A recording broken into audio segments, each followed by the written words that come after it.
मेहमान हैं एक डांसर, एक समाज सेवी, एक प्रवचन देने वाली महिला जो राजनीति में अभी अभी आई हैं। इनके बारे में लोग उत्सुक हैं, जानना चाहते हैं, क्योंकि ये हैदराबाद से बीजेपी की कैंडिडेट हैं लोकसभा के लिए और इनके सामने हैं Asaduddin Owaisi. So please welcome Hyderabad से बीजेपी की उम्मीदवार माधवी लता।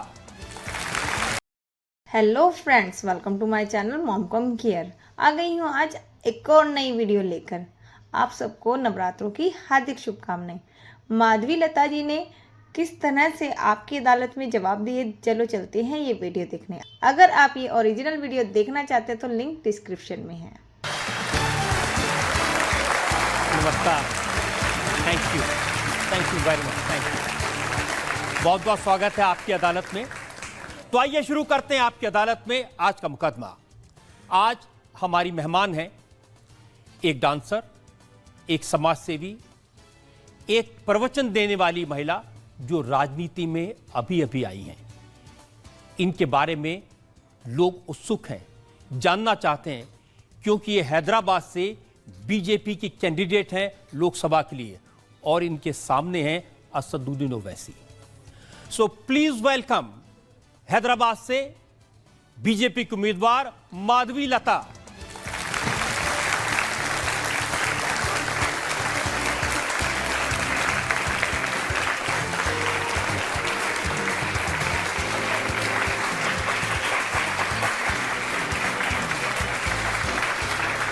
और ये तालियां बजते रहे। मैं आमंत्रित कर रहा हूं आपकी अदालत में हमारी आज की जज की।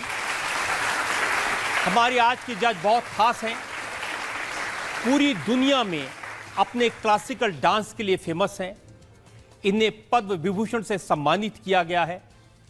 ये भरतनाट्यम और ओडिशा शैली की गुरु हैं। Please welcome Sonal Mansingh.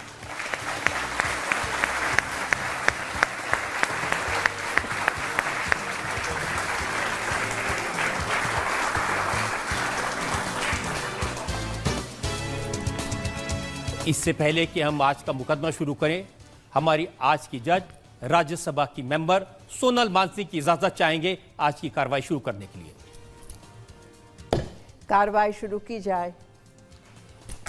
और इससे पहले कि मैं इल्जाम लगाऊं माधवी लता पर, एक नजर डालेंगे माधवी लता के पॉलिटिकल करियर पर, इनके सामाजिक कामों पर। हैदराबाद की रहने वाली माधवी लता जबरदस्त ऑरेटर हैं, भरतनाट्यम डांसर हैं, पेंटर हैं, सिंगर हैं। आजकल पूरे देश में माधवी लता की चर्चा है, क्योंकि ये हैदराबाद से असदुद्दीन ओवैसी के खिलाफ चुनाव लड़ रही हैं। लोकसभा के लिए बीजेपी की उम्मीदवार माधवी लता ने उस सीट पर चुनौती स्वीकार की है जहां ओवैसी परिवार का पिछले 40 साल से कब्जा है। This time he is shaken. He is shaken to the extent that he's changed his language. भाई, आप भाषा बदल दिए हो। आप पूरे दुनिया को दिखा रहे हो कि डर शुरू हो गया है। जंग तो इसके पहले ही शुरू हो गया है। माधवी लता हैदराबाद में एक हॉस्पिटल की चेयरपर्सन हैं, कई चैरिटेबल ट्रस्ट चलाती हैं। माधवी लता एक जानी पहचानी सोशल एक्टिविस्ट हैं, जिन्होंने हैदराबाद में हेल्थ कैंप लगाए, टॉयलेट्स बनवाए, स्वच्छ भारत अभियान चलाया, गर्ल्स एजुकेशन के क्षेत्र में काम किया, लेकिन उस काम में भी उन्हें लड़ना भिड़ना पड़ा। ये डेमोक्रेसी नहीं है भाई, ये तो ब्रिटिश रूल से भी बदतर है, या मुगल के औरंगजेब के रूल से भी बदतर है। लगता है दोनों मिल गए यहाँ पर। माधवी लता सनातन धर्म पर धारा प्रवाह बोल सकती हैं। उनके प्रवचन भी मशहूर हैं। इनके गाए भजन सुनकर लोग भक्ति में डूब जाते हैं। अम्मा महाशक्ति, दुर्गा महाशक्ति, अम्मा महाशक्ति, दुर्गा महाशक्ति। हैदराबाद के निजाम कॉलेज से ग्रेजुएट और उस्मानिया यूनिवर्सिटी से पॉलिटिकल साइंस में एमए, माधवी लता आपकी अदालत में अपनी पैरवी खुद करेंगी। तो आइए शुरू करते हैं आपकी अदालत में आज का मुकदमा। माधवी लता जी, आप नई हैं, राजनीति में अभी अभी आई हैं, तो मैं चाहता हूं कि आप एक बार कसम खा के कहें, आपकी अदालत में जो कहेंगी सच कहेंगी, सच के सिवा कुछ नहीं कहेंगी। मैं अपने काशी विश्वेश्वर के नमन करते हुए कहूंगी, नमस्ते गस्तु भगवन् विश्वेश्वराय महादेवाय त्र्यंबकाय त्रिपुरांतकाय त्रिकाग्निकालाय कालाग्निरुद्राय नीलकंठाय मृत्युंजयाय सर्वेश्वराय सदाशिवाय श्रीमन्महादेवाय नमः। हे शंकर भगवान, मुझसे वही कहलाना जो सच है, जो सच है, जो सच मात्र है। जब आपने वादा किया है और भगवान का नाम लिया, तो आइए शुरू करते हैं आज का मुकदमा। आपकी अदालत में पहला इल्जाम माधवी लता। आपकी अदालत में हैदराबाद से बीजेपी उम्मीदवार माधवी लता पर आरोप है कि ये लाइफ में डबल रोल प्ले करती हैं। अब माधवी जी, आप राजनीति में नई नई आई हैं, अभी आपका मंत्रोच्चार सुना तो आपका एक रूप देखा, आपके बारे में जानकारी हासिल कर रहा था तो मुझे लोगों से पूछना पड़ा। हैदराबाद में एक फिल्म स्टार है, उनसे मैंने पूछा तो उन्होंने कहा कि भाई संभल के रहना, ये फ्लावर नहीं फायर है। मैं तो माता रानी का अनुष्ठान करती हूँ और जहाँ तक मैंने अपने जीवन में देखा है, माता रानी एक सीधी सादी मंगल गौरी और पार्वती बनकर भी बैठती है, पति का सेवा भी करती है, बच्चों का लालन पालन भी देखती है, जरूरत पड़ा तो महिषासुर मर्दिनी भी बनती है। वो फ्लावर भी है, फायर भी है साहब। हम वही हमारे रोल मॉडल है, हमारे रोल मॉडल है। देखिए, अभी हमने हैदराबाद में देखा 50% गलियां ऐसी है जहां पर लोग नहीं जाते, आप वहां भी घुस जाती हैं, तो डर नहीं लगता है? सब मेरा जन्म देने वाला भी भगवान है और मुझे मृत्यु देने वाले भी भगवान में, बीच में ये लोग कौन है? जब भगवान स्त्री का जन्म देते हैं तो मातृत्व उनके अंदर इसीलिए भर भर कर देते हैं ताकि वो लोगों की पीड़ा समझ सके, एक माँ बनकर। और एक माँ अपने बच्चों के लिए जब कुछ करना चाहती है, शेरनी तक नहीं कतराती है अपने बच्चों को खाना खिलाने के लिए। ये लोग कौन है साहब हमको रोकने वाले, दर्द और गरीबों की मदद करने के लिए? डर तो मैं जानती नहीं। आप जहां पहुंचती हैं तो लोग भागते हैं कि अम्मा आ गई, गुंडे भागते हैं और पुलिस भी डरती है। अभी एक ऐसा किस्सा हुआ था, चंगी चरला बोलकर एक जगह है। दर्दनाक बात तो यह है, वहां पर 7 से लेकर 8 महिलाएं जब होली खेल रही थी, उनके ऊपर कुछ अत्याचार हुए थे। उन चंद नौजवान जो मस्जिद से नमाज पढ़कर बाहर आ रहे थे, उनके वजह से, और पत्थर फेंका और सर फूट गया उनका। ये मुझे सुनने आया। मैं निकल रही थी तो किसी मुझसे कहा, अम्मा ये तो आपके कॉन्स्टेंसी नहीं है। तो बोले ऐसा भी कुछ चीज़ होते हैं इस दुनिया में कि आपका कॉन्स्टेंसी नहीं है इसलिए आप किसी का मदद नहीं करोगे। मैं बोली वो मेरे कौम की है, वो औरत है, मैं औरत हूँ, मैं जाऊँगी। इस बात को लेकर मैं जब निकल पड़ी, तकरीबन 3.5 किलोमीटर तक मेरा गाड़ी पहुँचा तो पुलिस मुझे रोक दिए। मुझे देखते ही सारे गाड़ियाँ निकल रहे थे, एकमात्र मेरे गाड़ी रोक दिए वो लोग।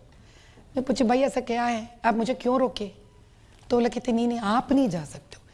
आप सुनिए, आप नहीं जा सकते हो। मैं बोली ऐसा कहीं लिखा है? पर ऐसा क्या बात है जो मुझे नहीं जाने देते? तो मैंने बताया ठीक है, 4 पहियों का गाड़ी तो आप रोक लिए, अभी 2 पहियों का गाड़ी तो आप नहीं रोक नहीं सकते। तो मैं निकल पड़ी रोड पे, मेरे साथ ही निकल पड़े। मेरे पीछे 10 पुलिस भागने लगे। मैं बोली भागने दीजिए, थोड़ा चर्बी कम हो जाएगी, कुछ फर्क नहीं पड़ेगा। फिर बाद में बोले अम्मा प्रणाम, अब गाड़ी लेके निकलो, क्योंकि रोड पे हमको चाहने वाले रुक गए थे तो डर गए थे लोग, और हमारा गाड़ी निकल गई, बैठ के हम आगे बढ़े। और जिस जगह पे ये चंगी चरला का हादसा हुआ था, हम अंदर जाना चाह रहे थे, बैरिकेड डाल दिए। मुझे देखते फिर 15 पुलिस आ गए वहां पर। तो सामने से युवा आ रहे थे, थके कि कुछ कर नहीं पा रहे थे वो लोग। जैसे मुझे देखे, अरे अम्मा आ गई रे, द काइंड ऑफ वो लोग चिल्ला के, इतना हिम्मत आया उनमें। तो पुलिस कह रहा था यहाँ कुछ नहीं बात कर सकते। तो एक नौजवान ने कहा मुझे देखकर, अरे वहां पे बात नहीं करना, यहाँ पे भी बात नहीं करना, कब तक चलेगा आपका जुल्म? मुझे देखकर उसका आवाज उठी है। बहुत अच्छा लगा, क्योंकि अगर मैं किसी का हिम्मत बन सकती हूँ सच को बाहर लाने के लिए। वहां जो गुंडे थे वो भागे, वो उन्होंने कहा कि साड़ी में डॉन आ गई। जो लोग आपकी तारीफ कर रहे थे वो कह रहे थे लेडी सिंघम आ गई। शायद जरूरत है, need of the hour. I am proud of that. तो लेकिन ये अभी आप ऐसी हैं कि बचपन से ही ऐसी थी आप? हाँ, कई लड़कों ने मेरे से मार खाई है। ताज, मैं बड़ी ट्रेडिशनल पोशाक में रहती थी। और आप कैसी दिखती थी बचपन में, उसकी तस्वीर मेरे पास में है, मैं लोगों को दिखाना चाहता हूँ। कहाँ से ला लिए साहब, हमारे पास तो नहीं है। बड़ी मुश्किल से ये तस्वीर ढूंढने से मिली है।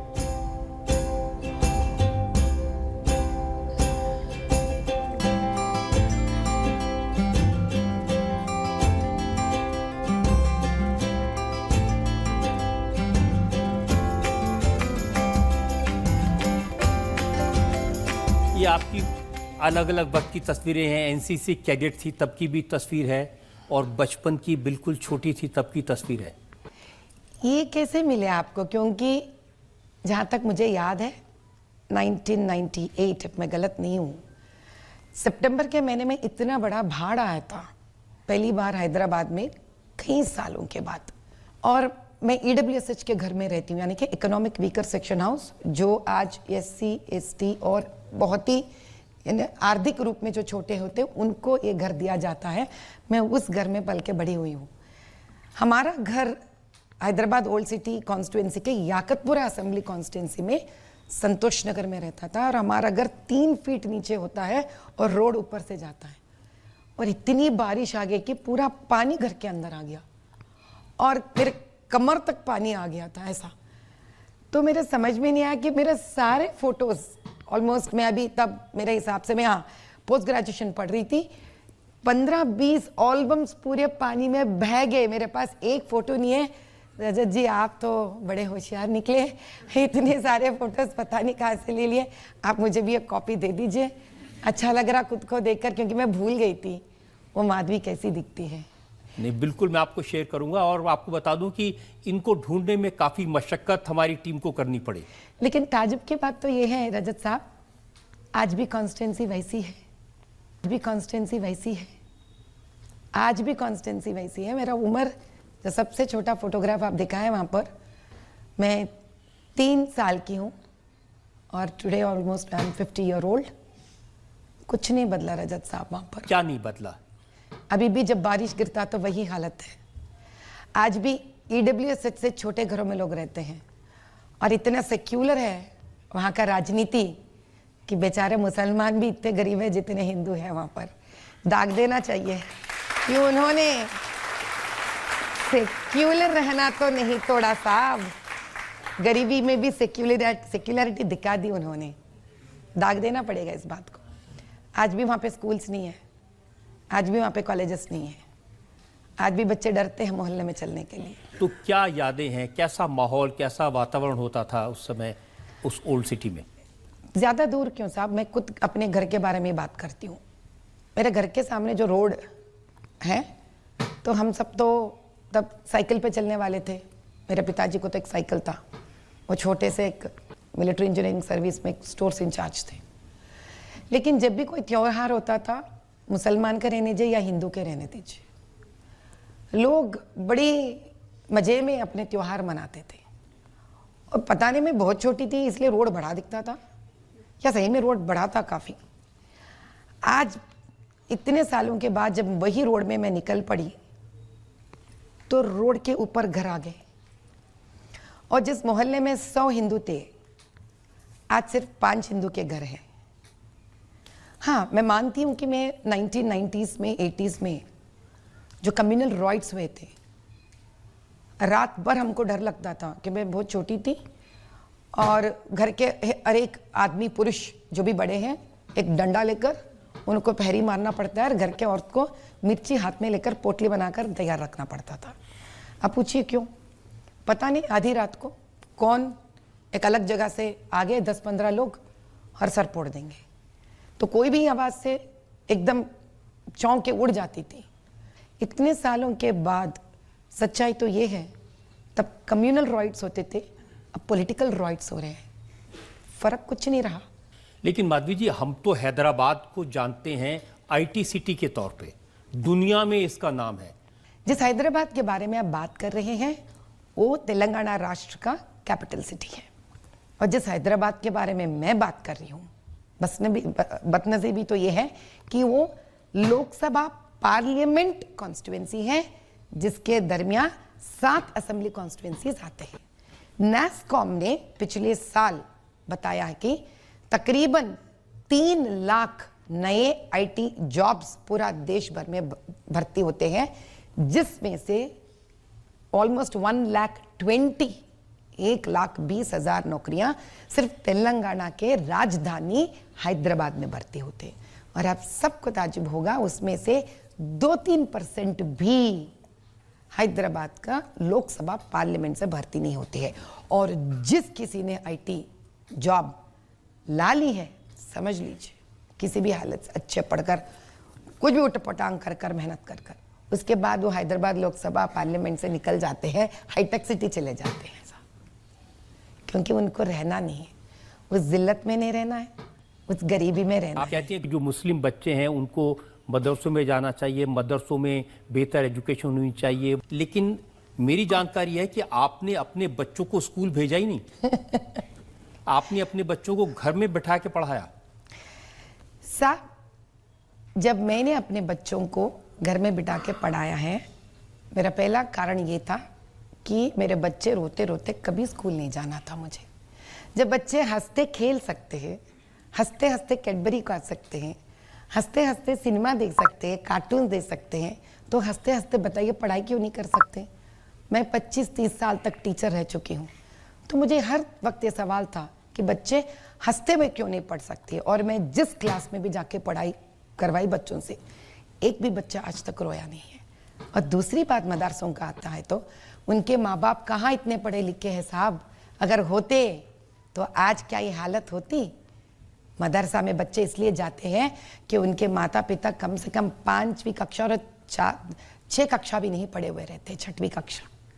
तो मेरा जो ये एग्जाम्पल है साहब, काश वो उन मदरसों के बच्चों की ज़िंदगी में होती तो सबसे पहले मैं ही खुश रह जाती। उन मदरसों को जो चलाने वाले लोग हैं, जिन मुस्लिम महिलाओं के पास आप बार बार मिलने जाती हैं, वो लोग कहते हैं कि ये माधवी लता हमारे यहाँ आकर के महिलाओं को भड़काती हैं।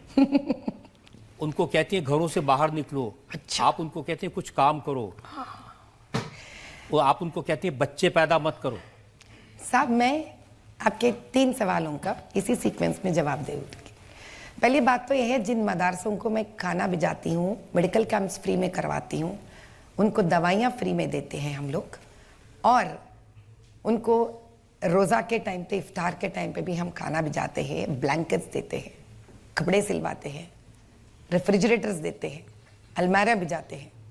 लेकिन आप चौंक जाएंगे जब ये लोग हमसे कहते हैं माँ ये सब कर रहे हैं, लेकिन कहीं भी मत बताना हमारा मदरसा का नाम क्या है और हमारे बच्चे और हम कैसे दिखते हैं, क्योंकि हम मोहल्ले से हमको डरावनी चेतावनी आते हैं कि खबरदार आप बाहर से किसी से कोई मदद लिए। एक तरफ की सच्चाई ये है। और कोई मौलाना साहब भी है तो ऐसे है कि कहते हैं कि अगर आप में से कोई आएंगे यहाँ पर तो आपके टांग तोड़ देंगे। मेरे ही टीम मेंबर्स को बोलते वो बात, चुपचाप आप देना है, चुपचाप आपको वहाँ से निकलना है। अब आपकी दूसरी बात पे हम आएंगे कि हम औरतों से ये नहीं कहते आप बच्चे पैदा मत करिए, हम ये कहते हैं उनसे आप कितनी भी बच्चों को पैदा करिए, पांडवों को पैदा करिए, कौरवों को पैदा मत करिए, कहते हैं हम साहब उनसे। हम ये कहते हैं उनसे कि आप बच्चों को भी पैदा करें, लेकिन उनको खाना नहीं दे रहे आप, उनको कपड़ा नहीं दे रहे आप, उनको पढ़ाई नहीं दे रहे आप, तो देश के लिए किसको दे रहे आप? क्योंकि सिर्फ एक माँ ही जान सकती है कि और एक माँ की दर्द कि माँ आप बच्चों को पैदा करो लेकिन देश के लिए नाज बनाइए उनके। एक छोटा सा बच्चा जिसको पता तक नहीं है उसने क्यों इस धरती पे आया है, वहां तक उसकी जिंदगी चली जाती है जहां पीछे पलट के मुड़ने के लिए थोड़ा भी गुंजाइश नहीं बच जाती है। बस ये बात सिखाती मैं औरतों को। जब आप ऐसी बातें कहती हैं तो वहाँ के लोग कहते हैं ये हैदराबाद को बदनाम कर रही हैं, ओल्ड सिटी को बदनाम कर रही हैं। वहाँ की लड़कियों के बारे में आप कहते हैं यहाँ तो सिर्फ लड़कियाँ बेची जाती हैं। सब एक 15 दिन की पहले की बात है। एक लड़की मिडिल ईस्ट से अपने मम्मा को, अपने वालिदा को फ़ोन करी थी हैदराबाद को, मम्मा आप अभी दावत दे दीजिए, वहाँ पर अगर पैसे हैं तो आपकी बेटी को 18 बार शादी हुई है।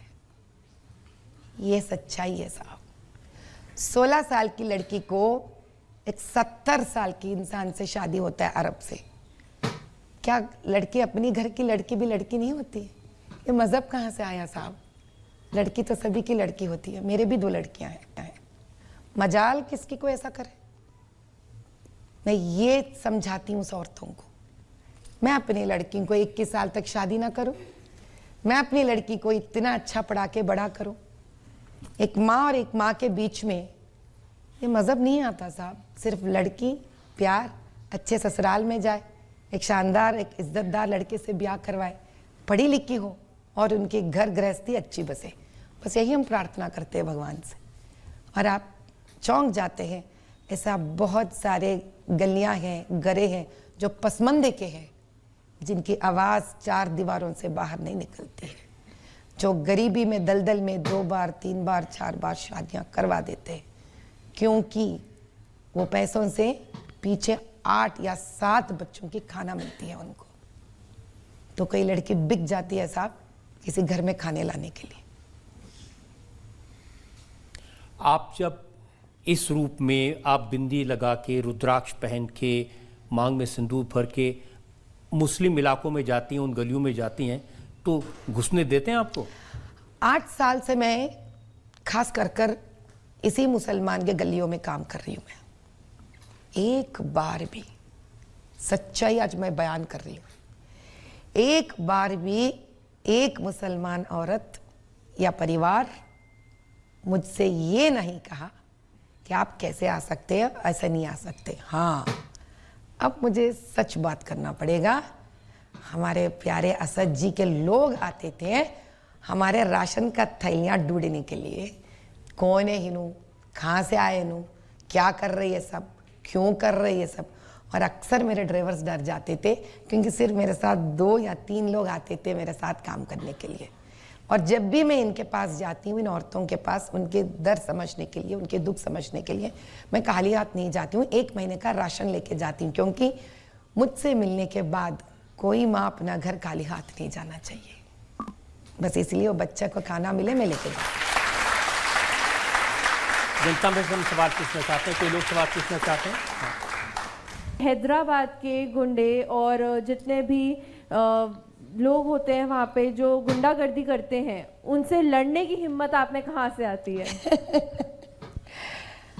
ये मेरी हिम्मत अकेली का नहीं है। इतने सालों से जो हिंदू और मुसलमान दोनों एक ही तरह से लड़ते आए, मैं उनसे तो महान नहीं हूँ बच्चा, वही शायद मुझे हिम्मत दिए हैं। अभी अभी आपने जो वीडियो देखी, किस तरह से माधवी लता ने सारे सवालों के जवाब दिए रजत शर्मा को।